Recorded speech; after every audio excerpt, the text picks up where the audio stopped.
Gracias, presidenta. Adelante, diputado. Llama mucho la atención el grado de honestidad intelectual con que se hizo el informe de gobierno. Y llama la atención porque se reportan muy pocas acciones. ¿Quién diría que un gobierno que se dice de un movimiento cercano a la gente presumiría que en un año, en su primer ejercicio de gobierno, ha atendido y canalizado 328 peticiones ciudadanas? No sé si es un error, si quisieron decir 328,000 o si quisieron decir que ese era el día, pero eso fue lo que reportaron. ¿Por qué presumiría eso un gobierno? ¿Por qué? Si se dice que hay enfoque social y comunitario, se presumiría como una de las principales acciones jornadas de trabajo en 32 colonias. 32 colonias, cabe decir, solo en Chilpancingo y en Acapulco. No parecen números de gobierno federal, como no parecen números de gobierno federal los 302 tequios que igualmente se presumen. Y el informe dice también que uno de los compromisos fue ser un gobierno sensible y cercano a la gente. Y bajo ese rubro se presumen 29 reuniones para la construcción de paz en solo 6 estados de la República. En esas reuniones no se construyeron los consejos que se dijo que se haría. Ni siquiera a ese objetivo se llegó, cuando vivimos en un México que eso es precisamente lo que pide. Y eso está puesto, no sé, repito, si por equivocación, si esta vez no quisieron maquillar este tipo de cifras o si es llana honestidad. También en el informe presumen como una acción de construcción de paz la creación de 350 chats de WhatsApp para la construcción de la seguridad y 43 sesiones de trabajo en la que participaron 100 personas y se atendió a 99 organizaciones de la sociedad civil. No es de presumirse tampoco que el trabajo político en el campo sea 20 núcleos ejidales. La verdad es que el informe de repente parece no de gobierno federal, sino de gobierno municipal o como mucho de gobierno estatal. Pero aquí está la parte que más preocupa, que es cuando se trata de la participación y la escucha de niñas, niños y adolescentes.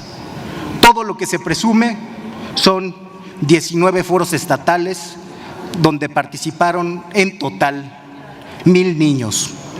No tuvieron tiempo para ir a escuchar las voces de miles de niños en condición de orfandad por la pandemia o por la violencia. No tuvieron tiempo de ir a preguntarle no solo a los niños huérfanos, sino a los hijos de personas desaparecidas cómo están, qué les hace falta, si están en la escuela. No hubo tiempo de incluir a las víctimas de abuso sexual o de pornografía infantil, de generar una auténtica política de Estado de la niñez escuchándola, porque este informe no dice que con estos foros se haya llegado a realizar un diagnóstico de cómo está la niñez en nuestro país, sino que se cumplió con la formalidad de lo que dice la ley que hay que hacer. Sin visión de futuro, casi 1 millón de estudiantes abandonó las aulas y el informe no dice nada. Si ustedes leen el informe, se darán cuenta también de que se muestran otro tipo de tragedias que no corresponden ahora a la política interior, pero que menciono, como la falta de esquemas de vacunación y la caída dramática que hay desde 2018. ¿Y por qué presumiría este gobierno esos tremendos malos números y este informe en el que tanto se exhibe? Se hicieron más reformas constitucionales que trabajo con núcleos agrarios, más reformas constitucionales que que trabajo con la niñez, más reformas constitucionales que acciones de construcción de paz. Pues lo presumen porque no quieren que se hable del tema de hoy y de estos meses, que es la política mafiosa que está quedando al desnudo, cada vez con más marinos muertos en un entramado de huachicol fiscal que financió las campañas de Morena en 2021. Quieren que hablemos de eso, de esto. No quieren que hablemos de eso que es la política interior. No quieren que hablemos de que el desgobierno que tiene Rubén Rocha Moya, todo este primer ejercicio del gobierno federal no se ha tocado ni con el pétalo de una rosa. No quieren que se hable de la república mafiosa que está ocultando a los operadores políticos de alto nivel que construyeron esas redes de huachicol fiscal y que intentaron disimularlas hasta que el gobierno de los Estados Unidos los presionó. No van a poder disimular eso, aunque sean honestos en estos informes que muestran que quieren gobernar con reformas y con retórica, pero sin política y mucho menos con política pública, porque de eso no saben, a eso no se quieren acostumbrar, no quieren tomar la responsabilidad de gobernar, quieren seguir únicamente en la retórica como si siguieran en la oposición. Eso no es hacer un gobierno responsable, eso es ser oportunistas y abandonar los valores que durante muchos años dijeron sostener. Pero esto no se va a callar por mucho tiempo. Aunque quieran tapar este tema y meter otros graves a la agenda, como la reforma política, vamos a seguir hablando de la política mafiosa, que es el principal problema de política interior que tiene este país y del que ustedes tienen mucho que decir y que el secretario de Educación, concluya, que sabrá diputado. acaso, concluyo, señora presidenta, y del que el secretario de Educación, del que no sabe nada de enseñanza, pero algunas clases podría dar de huachicol y financiamiento ilegal, tiene también mucho que explicar. Llegará el momento de la verdad. Gracias, presidenta. Muchísimas gracias y con la venia de la Asamblea. Adelante. Se dice que quien habla desde la amargura convierte su voz en eco vacío. Quien carece de competencia disfraza su fracaso de crítica y quien se niega a transformarse termina condenado al olvido o en este caso al pan naranja. Es muy extraño que venga la oposición acá a hablar de este informe que ha sido histórico a pesar de ustedes, hablar, por ejemplo, de liderazgo femenino, cuando utilizan a las personas, a las compañeras de vida de quienes liderean los estados que se gobiernan como accesorios ornamentales en redes sociales, o que claman venir a hablar de verdades incómodas sin siquiera poder pronunciarlas o leerlas correctamente. Hay quienes hablan de democracia reclamando diálogo, pero al mismo tiempo han dejado claro que son el eco viviente de su decadencia porque lo han querido acabar a golpes, no solamente retando a un poder, sino a su propia historia. Esa es la política sin autocrítica, incapaz de mirarse al espejo y que, como advirtió Sócrates, una vida sin examen no merece ser vivida. Lo mismo vale para un poder que se niega a examinarse, que se condena pues a repetir su miseria. Y en términos prácticos nos da mucha pena que tan jóvenes estén tan amargados, porque de verdad hablan desde la amargura, de la nostalgia o del protagonismo de la derrota. Gramsci, en un análisis dialéctico, recordaba que la crisis surge cuando lo viejo muere y lo nuevo no acaba de nacer. Nosotros en México, nosotros con nuestro movimiento hemos resuelto esa encrucijada. Lo nuevo ya está aquí y ha nacido con un cambio drástico de liderazgo. Por primera vez en la historia se nieguen ustedes a reconocerlo y a pesar, fíjense, se niegan a reconocerlo a pesar del reconocimiento internacional del liderazgo sereno y preciso de nuestra presidenta Claudia Sheinbaum Pardo, que por primera vez en la historia rompimos 200 años de patriarcado. Este movimiento, no el PRI, no el PAN, no el Movimiento Ciudadano, este movimiento rompió 200 años de patriarcado. ¿Y a ustedes les parece poco? Y vienen a hablar de liderazgos femeninos cuando los gobiernan influencers de poca monta. La política, pensaba Simone de Beauvoir, siempre había negado a las mujeres el espacio del universal. Hoy nosotros, nuestro movimiento, rompió ese destino y el poder, le pese a quien le pese, tiene rostro femenino, pero no cualquier rostro femenino, el de una científica que encarna el liderazgo, que rompe inercias y paradigmas y que su ejemplo se suma a la ola progresista latinoamericano con la disciplina de la ciencia y la fuerza del pueblo. Y el que ustedes sean tan pequeñitos como oposición y no lo reconozcan, habla de su decadencia. Se dice que el primer año es brújula y marca el norte y el horizonte. Y en temas de seguridad y de política interior nosotros lo hemos hecho. La secretaria de Gobernación, también una mujer, ejemplo en el liderazgo de la política interior, ha dado no solamente diálogo abierto a las fuerzas políticas, sino también a quienes tienen los mayores problemas y más sentidos de este país, a los desaparecidos. Que por cierto, algunos de los estados de los que vinieron a hablar acá encabeza esa lista de desaparecidos. El tema de seguridad, fíjense bien, tenemos un despliegue extraordinario de 102,331 elementos de la Guardia Nacional, a pesar de la mezquindad con la que ustedes han actuado para darle atribuciones a esa Guardia Nacional.